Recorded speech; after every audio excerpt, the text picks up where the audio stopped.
this rather snappy, won't you? I have some very heavy thinking to do before 10 o'clock.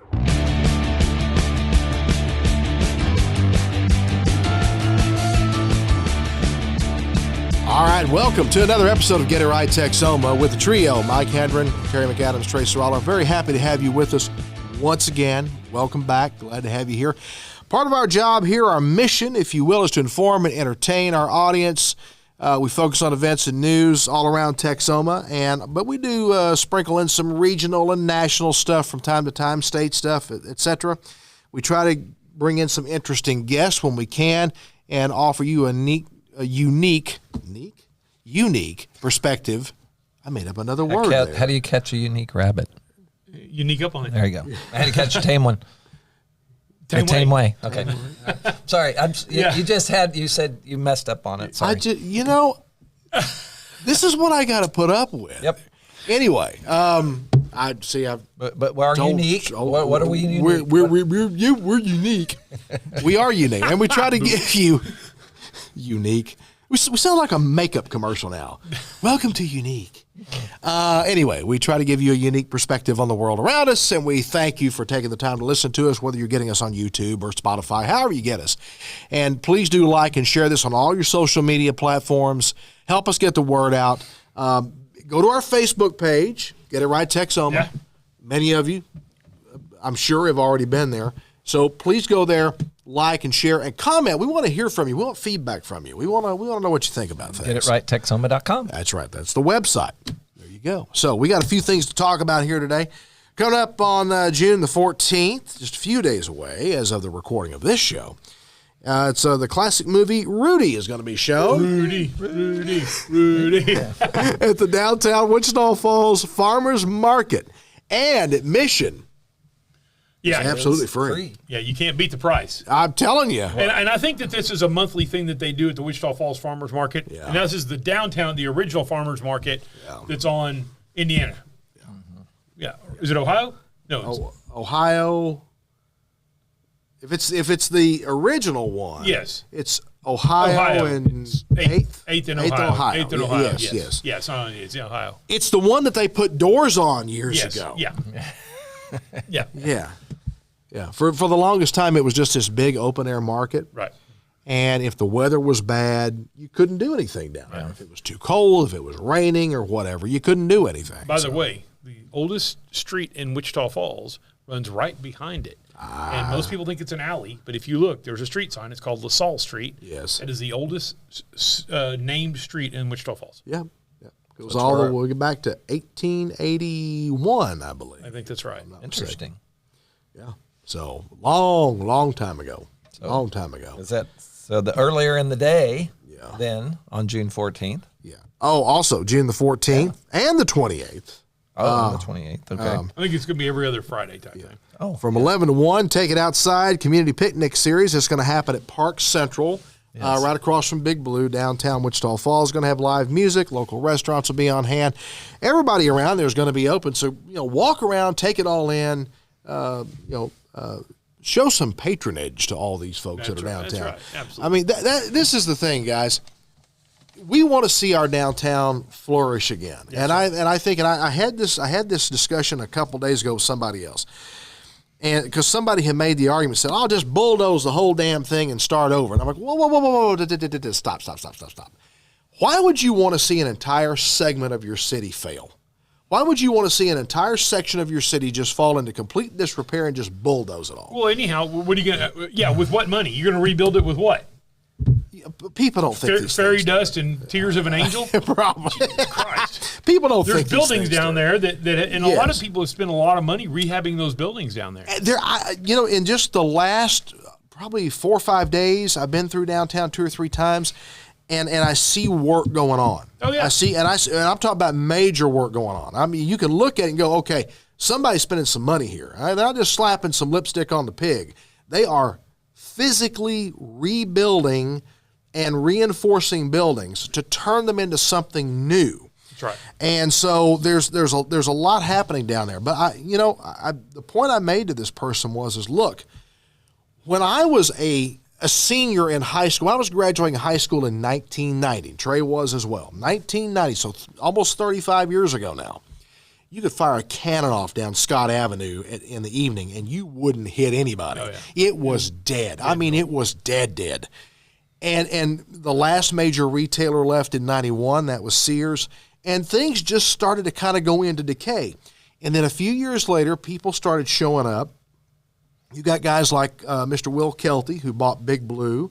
He also owns the building across the street that is now called the Kate. It was a former Holiday Inn hotel. That's right. For many years. By the way, the Highlander pub is at the bottom, at the ground floor of that. Yeah. Great pub food there if you ever get a chance. Oh, They're not paying us anything. It's fish and chips is killer. Fish and chips is off the chain. Yeah, it really is. And but you know, you've got people that showed up and invested money. They believed in it. And what we seen, and Trey can attest to this because he has his business, Eddie Hill's Fun Cycles, is in the north end of downtown, right, just below the Scott Street Bridge. So as you come into downtown, down what is Business 287, into downtown, one of the first major businesses you will see is Eddie Hill's Fun Cycles. Right, we're between the Scott Street overpass that goes over the railroad tracks and the Wichita River. Correct. And so, and so, you know, you see this every day. You see how this thing has evolved. You've watched this for 30 years now? 30, almost 32 years. Yeah. 32 years. So you've seen the evolution of downtown. It's changed a lot. It has changed a lot. So go to these events like Take It Outside Community Picnic Series at Park Central on the 14th and 28th and help support downtown. Things are getting better, and they will get better. There's that. All right. There. That's my preaching for now. There you go. We'll find something else to preach about. Let's see here. In the news, ladies and gentlemen, Air Tractor in Olney celebrated its 50th anniversary. Started back in 1974 by Leland Snow. They produce a line of 8 aircraft, including 400, 500, 600, and 800-gallon capacity airplanes. Yeah. So that's why it's called an air tractor. I mean, these are very high-powered, but not high-powered speed. Right. They're low-speed, high-powered, lots of torque. And there's also drug interdiction versions of these. Yes, there are. That have weapons on them in some cases. They can mount. You can mount anything on any airplane. But they also do fly, and they've got reinforced and all that on them. Well, so they get shot at too. These aircraft that they build at Air Tractor, these are meant to be workhorses. Oh, that's it. Yeah. And that's what they are. They are workhorse planes. Agriculture, mosquito control, fighting wildfires. Yeah, crop dusting, whatever. All that. And if you could crop dust, that's all, I think it's probably all what a lot of it does. Right. They have crop dusters, and they'll go in and they'll dust the marijuana fields and stuff like that as well. Now, it's interesting that Canada and Australia actually share a fleet of aircraft, and a couple of our customers, I don't know if they still do it, but they in the past they've and we've had one of them on the program before. Yes. But basically they ferried them between Canada and Australia. I mean, they fly over they put an extra tank in there. Yeah. We used to do IT work for them, so that I know a little bit more about than a lot of people do. But anyway, they ferry them and then take them over to Europe. Right. I believe it says 40 countries. 40 countries. Yeah. So I knew a guy who used to fly up pretty regularly to Europe. Mm-hmm. Yeah. And he'd fly up over the Newfoundland, north of Canada, land in the Azores to refuel, and then go on to North Africa, Spain, or wherever else they were going. So just incredible aircraft, incredible company. Olney, Texas. For those of you that don't live around here. It's a small community. I don't know what the population is, probably less than 10,000 people. Oh, I would say probably about 5,000 or so. Maybe. Little community here in north central Texas, hour or so away from us? Right at an hour, close to an hour. So they're part of our community here in north central Texas. They're part of our area. And this is a company with a global reach. Global reach. What was their population in 22? There we go, 3,000. About 3,000 people. Oh, wow. Less than 5,000. Even smaller than I thought. Way smaller than I thought. So to be fair, there's a lot of people that live outside of the city limits too. There's a lot of farmland around there that people live. So there's more people that go to Olney every day. It's kind of like Wichita Falls. Driving out of here. It's only 100,000 people in Wichita Falls, but we now it doesn't swell this much, but Wichita Falls gets to about 150,000 people a day. Yeah. Right. Yeah. And you've got people that live here in Wichita Falls that make that hour drive to Olney, Texas every day to go to work at Air Tractor. Yeah, exactly. You got people that live in Fort Worth that drive to Olney to go to Air Tractor. So people don't realize if you're not from this part of the country, we're kind of where West Texas begins. Yes. There's a mentality in a lot of places in Texas, but especially West Texas. Now, East Texas, about every 5 miles is a town. Yes. But out towards West Texas, the towns get more spread out and things. And it is honestly not unusual for people to drive 20, 30 minutes to go get a Coke. Oh, yeah. To run down the store and get a Coke or go fill up some gas. I mean, Absolutely. that's just normal stuff around here. It's just the way it is. So, anyway, we congratulate Terry them. and I both drive in at least 20 miles a day every day to our businesses. But you come into Wichita Falls, which yours is about 16, 17 miles. Right, to get into Wichita Falls, and you drive around Wichita Falls. But Terry and I have a specific location we have to be at on a regular basis, and it's about 20 miles both each way. Yeah. So you guys arguably are big contributors to the fuel taxes. Absolutely, yeah. And I think, by golly, the state ought to give you guys an award. I mean, you deserve something. Yeah, right. A gold medal. Well, his pickup pin, probably something. uses a little better, more than mine. Yeah, that's true. I'll give him the award. All right. Let's see here. Oh, we're going to talk about skeeters? Skeeters. Okay, mosquitoes. With all this rain that we've had.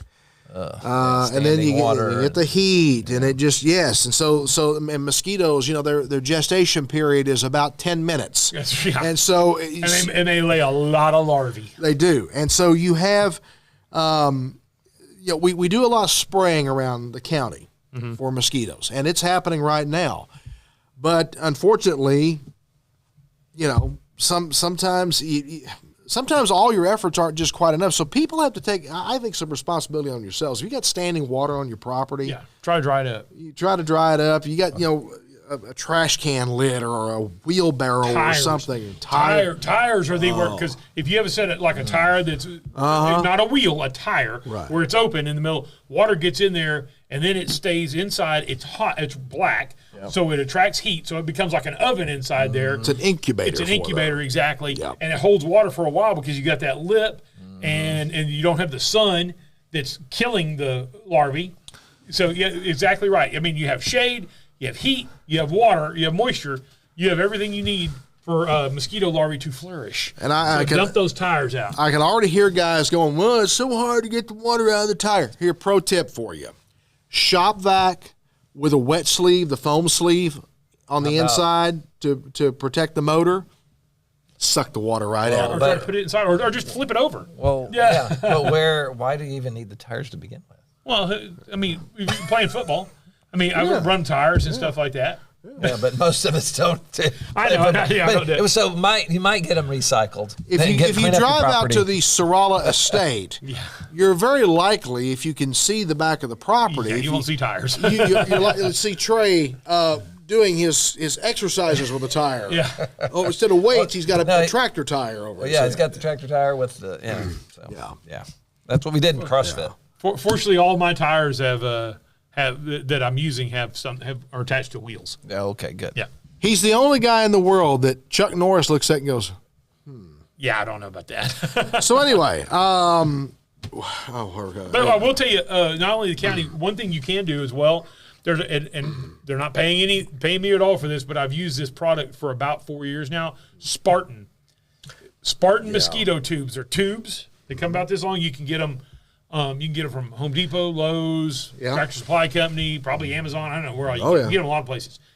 And it's just a tube, and you pour this. It's got a powder in there. You put warm water in it to a fill line, and you hang it up somewhere. And after a month or so, that water is now some sort of goo, and it's all mosquito goo. Yep. It's dead mosquitoes.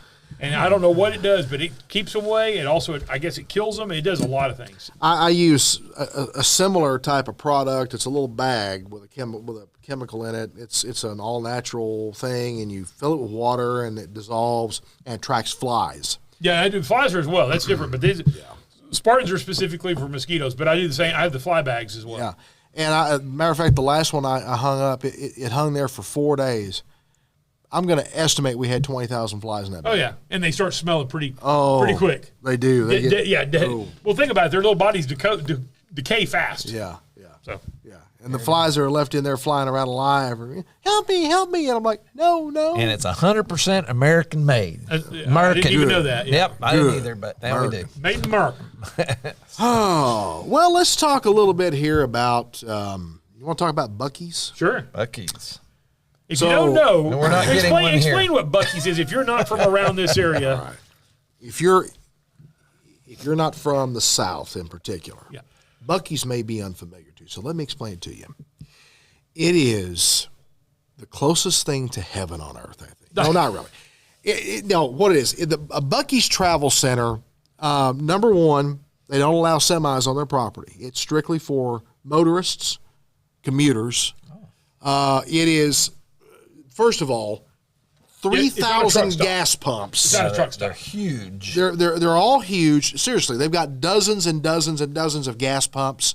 It's a massive store. Like if you talk about the world's biggest gas station and the world's biggest Walmart and stuff them together. That's a great way to put it. You can buy food, drinks, your deer corn. Yes. For your deer feeders. Ice chest. Yeah, ice chest. Cookers. They have smokers. They got everything. Well, then you buy clothes. They have clothes. They have arts and crafts. They've got all kinds of crazy stuff. My only criticism of them is you guys serve all this great food. I think you got the second best barbecue north of I-20. I have the first. I'm just saying. But you've got all this great food in your store. And not one damn place to sit down and eat it. Put some tables in there. I've tried Buc-ee's barbecue, and the time I got it, I wasn't impressed. Well, I'll tell you what. Now, I've stopped it. Primarily, I've done business at two Buc-ee's. The one on 114, right across from Texas Motor Speedway, right there at 114 and 35. Mm-hmm. I've been to that one several times. And then the one down I-20 at Terrell, just to the east of Dallas. I mean, you can nearly throw a rock from the Dallas city limits and hit it. Yeah, I've done the one in 114. I've also done the one in Denton. There's one in Denton there. But the only time I had barbecue was in Temple, and it was crap. Yeah, but it wasn't even kind of bad. It sucked. I didn't even finish it. Yeah, I really enjoyed it. But anyway, the first one was built down in is it Luling? Luling, Texas. Yeah. Which is east of San Antonio. Yeah. So back in 03, so they've been around. Now they're 21 years old now. Right now, Buc-ee's is not from Texas, by the way. Nope. I think they started in Florida, but their first travel center, what they call their travel center, was built in Texas, in Luling, Texas. Yep.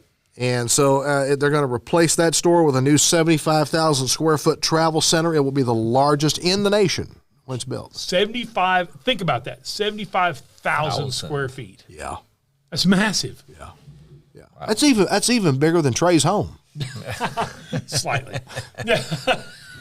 Just saying. Yeah, it's crazy, but it's down in Luling, Texas. So if you want to go to the original or go see the brand new one, it's east of San Antonio. Yeah. Roughly, it's east, not due east, but it's east and a little bit north of San Antonio. Well, I've sort of, kind of halfway jokingly, tried to argue for one to come to Wichita Falls, and there's. Everybody says, they won't come here. We don't have the traffic counts. I kind of debate that, really, because if you're traveling down 287 or 44 headed south, or if you're coming north through Texas from south of here, you're going to come through Wichita Falls. There's millions of people. You're going to pass through here. I don't know if it's millions of people a day, but millions of people a month go through Wichita Falls. Absolutely. I-44, 287, and 281 converge in Wichita Falls.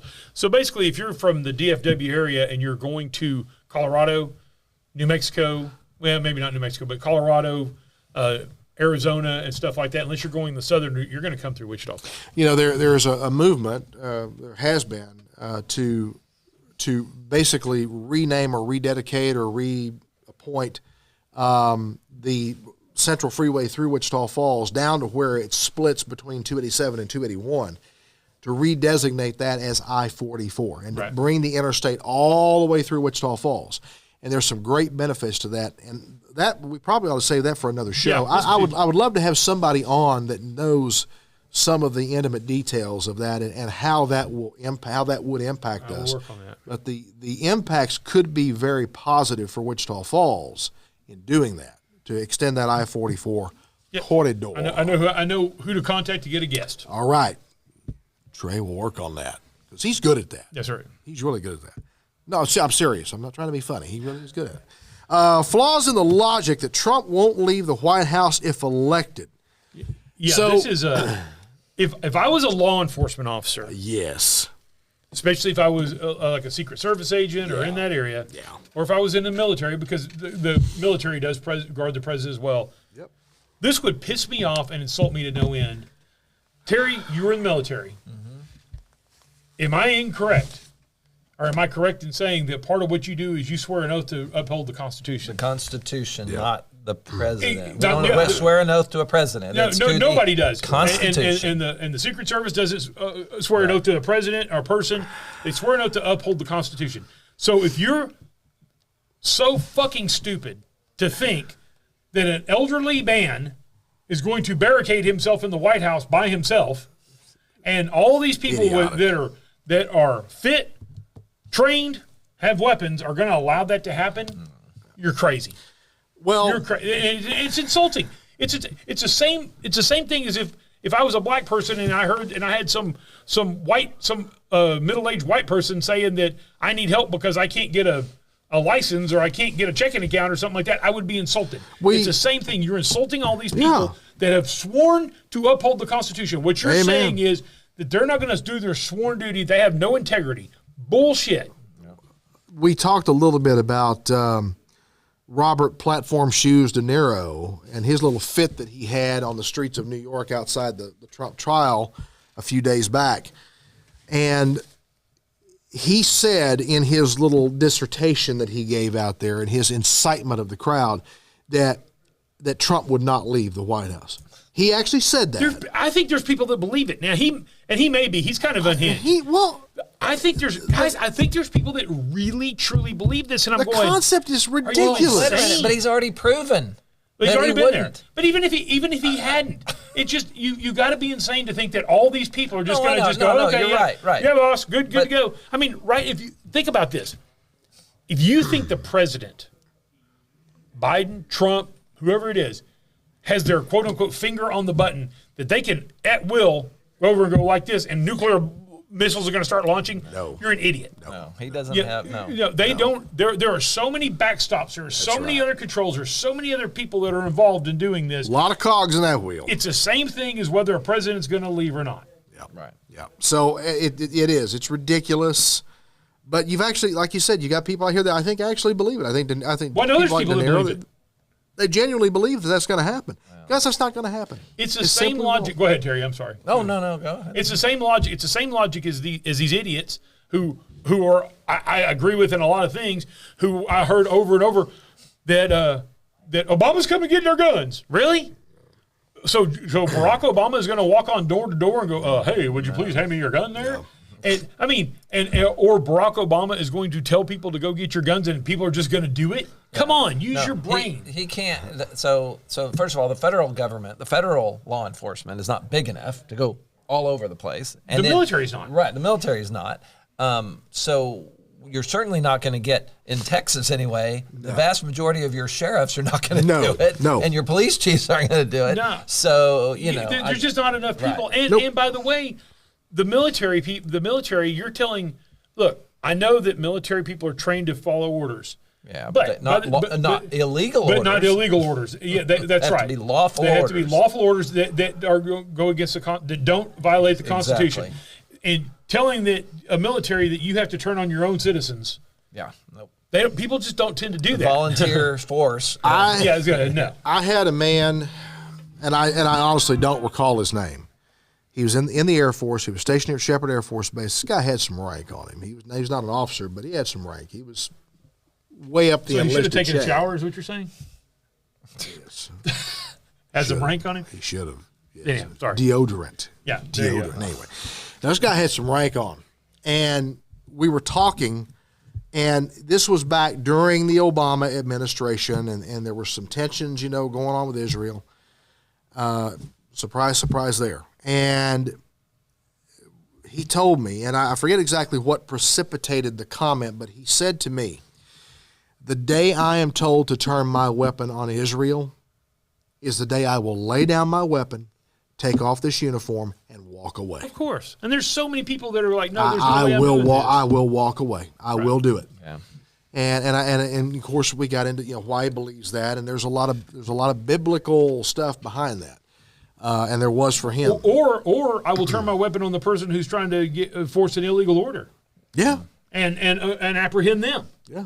I mean, that's the thing. So my point is, look, I know there's people out there that really believe this, and you may have friends and family, if you're listening or watching, that believe this. Please, try to get a little logic in their heads. Yes. Nobody's going to allow. First off, I don't think Trump would say, I'm not going. But even if he did, nobody's going to allow him to do it. No. There's plenty of people out there that are going to take him out of there. He's not because he's no longer the president. That's right. I mean, he can't control and disallow the inauguration. But he's, you're not gonna see Trump have to be perp walked out of the White House for refusing to leave. No. That's not going to happen. Oh, but he'll call martial law. Oh God. Yeah. And Marshall will say, hell no. Yeah. Anyway, let's talk about Hunter Biden for a minute, if we could here as we conclude today's show. Hunter Biden going to trial about lying on a gun purchase application. Now, I want to tell you, I don't believe for 1 second, speaking of somebody you're not going to see perp walked, I don't think you're going to see Hunter Biden go to prison. Nope. I don't think Hunter Biden will spend 1 day in jail. I don't think Hunter Biden will ever be in handcuffs. He just won't be. I think there's going to be a concerted effort to not do, and even though what he's being accused of here, if one of us did this, there's a good possibility we could be arrested, indicted, put on trial, convicted, and incarcerated for it. People have been incarcerated for this very thing. Yeah.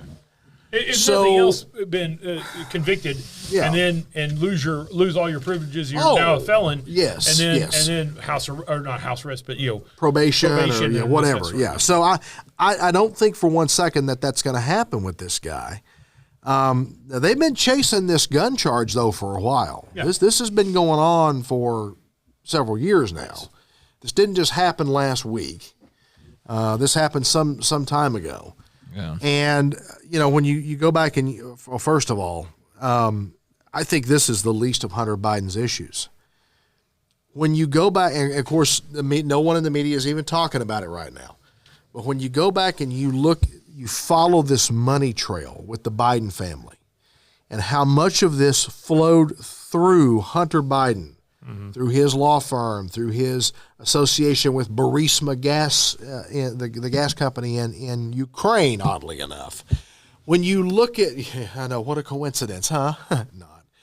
When you look at all of that, I think that's a much more serious issue. Well, sure it is. That requires much more serious inspection and investigation. The statute of limitations has run out on a lot of that.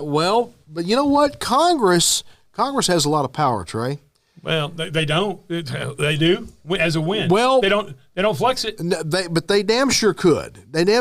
Congress could open an investigation into this, and at the very minimum, get some questions answered. I have no faith in Congress, and I'm talking about the Republicans either. I don't either when it comes to this sort of stuff. I don't have any faith either that anything's going to happen to him. They're a bunch of blowhards that sit up there and make platitudes, and this is going to happen, this is going to happen. And nothing happens. And let's, because I didn't really know the details of it, so I went ahead and, for those who don't know, the charges all relate to his purchase of a revolver in Delaware in October of 2018. He only kept it for about 11 days. He actually got the gun. But then apparently he basically the feds are charging him with, let's see here, 2 false statements. Charges stem from allegations he lied about his drug use on a federally mandated form when he purchased the weapons, which basically, but he apparently had admitted at some point that he was in the deep throes of a full-blown addiction during that time. Yeah. And the prosecutors allege that he falsely claimed that he was, quote, not an unlawful user of and addicted to any stimulant narcotic drug when he purchased a Colt Cobra special revolver. And the third count is related to the possession of a firearm, which obviously, if you illegal, that kind of gets you. And then, by the way, there's a story that he threw a gun in a dumpster, and the Secret Service went to find it because he was under Secret Service protection at the time, or at least some sort of detail. They went to find it, and some other guy found it. And then I think I heard that he blamed it on a Mexican. He said some Mexican guy threw it in there. Oh, dear God. Well, here's the thing, guys. Keep digging the hole, dude. When any one of us goes to buy a firearm through an FFL dealer, there's paperwork that we have to complete. Right. Yep. There is a background check that is done. Okay, I forget the acronym for it, but there's a system that they put your social security number, your driver's license number in. They run a background check to see if there's an arrest record, if there's any current felony charges against you, if there's anything that would prohibit that dealer from lawfully selling you and handing you and giving you possession of that firearm. And everybody goes through this, everybody. Yep. So this whole notion that, people are buying guns without background checks, that's complete and total garbage. Well, you do if you do an individual sale. If you do an individual but sale. not from a licensed dealer. Yeah, but if you go to and I'm going to tell you something. If you look at the stats, most gun sales happen through licensed dealers. Yeah, they do. Most happen through licensed dealers, okay? There's not that many people, and most of the time if it's a private transaction, it's usually two people who know each other, father, son, husband, wife, cousins, Just friends, or best friends, whatever. Well, for instance, not total stranger walking up and buying a gun in the alley. My father passed away. He had some guns, and my mother didn't want them, and I had the guns that I already wanted, so we sold them. But I went through an FFL dealer. Yeah, you went ahead. I took him out. I took him out to the indoor gun range that Mickey Fincannon's family owns, and I sold them on consignment there. Yeah. That way, I knew the gun sale was going to go through a licensed dealer, and there was going to be a background check, and I knew where the gun was going to go to somebody who had filled out the proper paperwork. Yep. Right. So if you're selling a gun and you don't, especially if you don't know the person, that's probably a good way to do it. Yeah, basically it's a consignment sale. Yeah. You're taking it, you're consigning it. You pay them something to do it. That's fair. I mean, there's nothing wrong with that. But they have a lot of paperwork, a lot of things. They have a lot of overhead. Exactly. But that's a way, like you said, to ensure that it's going to someone who can lawfully possess it. And there's all this panic though about guns here in Texas. A couple of years back, we became a constitutional carry state here in Texas now. As long as you can legally possess a handgun in Texas, you can carry one concealed or open. You don't have to have a. And there's been lots and lots of people just dying all over the streets, right? Blood flowing through the streets like a river. No, it hasn't. It didn't happen. I haven't heard of, and I don't know that they're a statistic, but I haven't heard any big stories about somebody who was constitutionally carrying a gun and murdering somebody or being charged with murder. Well, and I would say that most people who are carrying, whether concealed or open, probably have their license in Texas.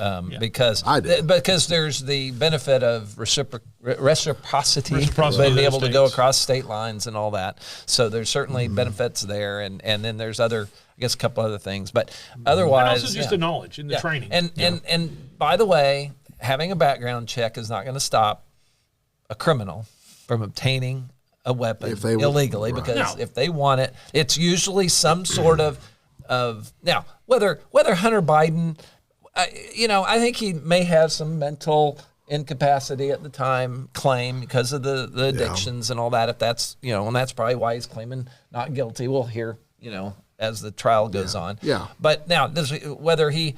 To be fair, whether he would go to jail, you were talking about maybe he would if he was not. I don't think he will. Well, I don't think, and I don't think Hunter Biden should get a more severe or a less severe sentence than what the average person does. If the average person doesn't go to jail based on that criminal record, then you shouldn't go. But I don't have confidence that he's going to be treated like the average person either. I agree. At all. So, guys, we're going to wrap it up here.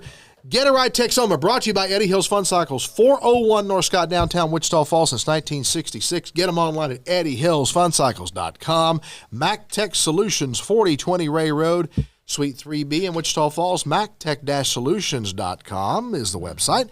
And also Lolly and Pop Sweet Shop, lpsweet.com. And on Facebook, Lolly and Pops, Lollie is how you spell Lolly, Lolly and Pop Sweet Shop on Facebook. So be sure and check us out. And again, be sure to go to our Facebook page, Get It Right Texoma's Facebook page. Comment, like, share, all the social media platforms. We need your help to spread the word about the show, and we'd love to hear your feedback as well. So, guys, till next time, y'all take care. We will see you